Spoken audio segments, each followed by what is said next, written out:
This one's going to be a bit of a shambles for all sorts of reasons, not least because, well, choosing something from this book in particular was difficult. The turmoil in it, it's still there, and you know, it's the only book about that time between communism had just collapsed, vaporized, the sick joke had suddenly vanished,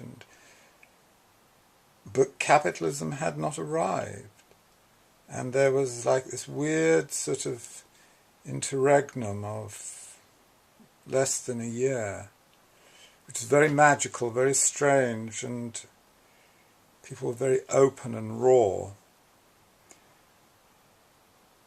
And this is the only book written at that time. It's non-fiction, it's very non-fiction, it's very true.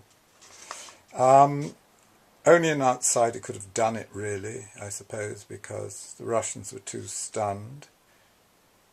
But when Russians read it, they recognize immediately that I caught something deep and genuine, and they love it.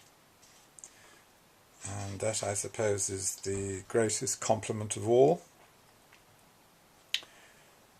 A friend of mine said it's a complete emotional strip. And it is, and it took me a long time to recover. I lived with Russians, of course. I had two amazing landladies who just did incredible things at an extraordinarily difficult time and made it all possible, really. I've changed a few names, of course. I don't mind sticking my own neck out, but I have no right to expect others to do so too. But if any Russians, having read it, are upset by what I wrote, I hope they will forgive me, and I think they will forgive me because they will understand that this is a book really about love.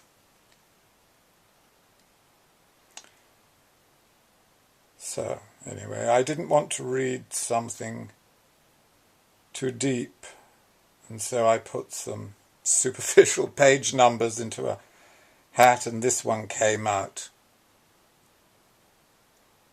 I better go and do it. I hope you can hear me.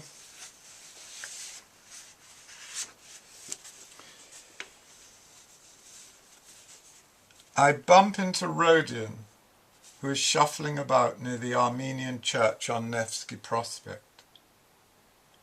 "What are you doing?" I ask. "I'm waiting for a girl," he says.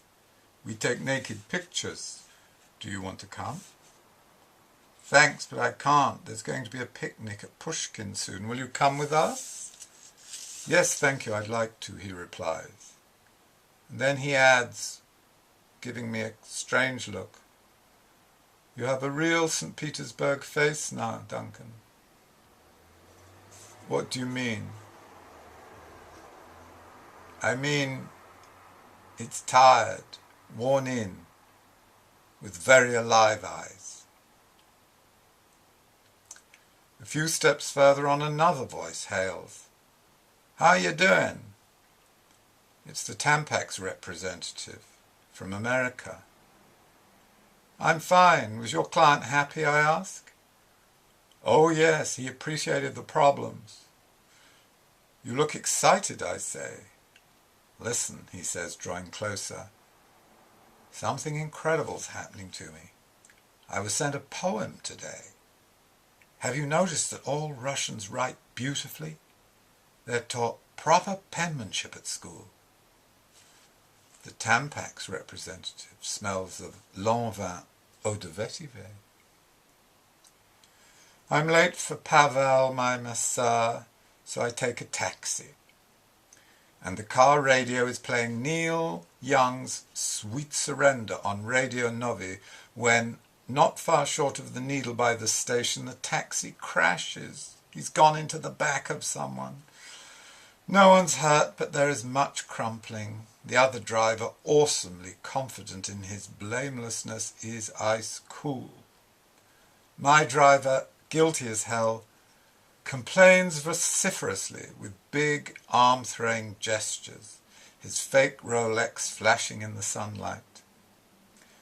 I push a bunch of rubles into his hand and trot the rest of the way to Fallowell's, who is standing outside the building, his wiry frame swaying from one foot to another, worried because I'm so late.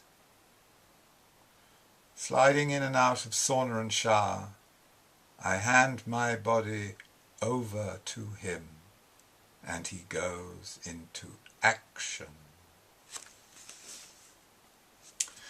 That evening, Vivi takes me to Giselle at the Mariinsky Theatre. His girlfriend is in the corps de ballet. And afterwards a friend of Vivi's drives us to the much-vaunted Pop Mechanica concert near Gastini Dvor. The site is ringed by police boys, but Pop Mechanica have walked off in a huff without playing a note, for reasons no one can divine. So I walk home at 11:30 p.m. in mellow gold sunlight under a rich blue sky.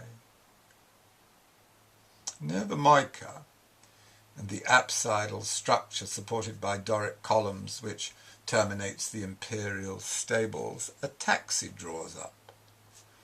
A woman in furs, despite the heat, and long glittery earrings, jumps out and disappears behind one of the pillars.